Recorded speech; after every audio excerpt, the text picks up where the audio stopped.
গোপচুরি। কবি সুকুমার রায়। হেড অফিসের বড়বাবু লোকটি বড় শান্ত। তার যে এমন মাথার ব্যামো কেউ কখনো জানতো? দিব্যি ছিলেন খোশ মেজাজে চেয়ারখানে চেপে, একলা বসে ঝিমঝিমিয়ে হঠাৎ গেলেন খেপে। আতকে উঠে হাত পা ছুড়ে চোখটি করে গোল, হঠাৎ বলেন, গেলুম গেলুম, আমায় ধরে তোল। তাই শুনে কেউ বুদ্ধি হাঁকে, কেউ বা ডাকি পুলিশ, কেউ বা বলে, কামড়ে দেবে, সাবধানেতে তুলিস। ব্যস্ত সবাই এদিক ওদিক করছে ঘোরাঘুরি। বাবু হাঁকেন, ওরে আমার গোপ গিয়েছে চুরি। গোপ হারানো আজব কথা, তাও কি হয় সত্যি? গোপ জোরে তো তেমনি আছে, কমেনি এক রত্তি। সবাই তারে বুঝিয়ে বলে, সামনে ধরে আয়না।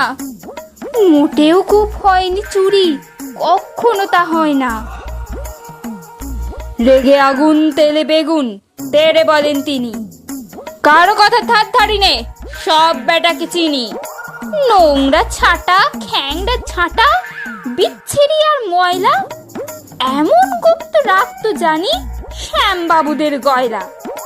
এ গোপ যদি আমার বলিস, করবো তোদের জবাই। এই না বলে জরিমানা করলেন তিনি সবাই।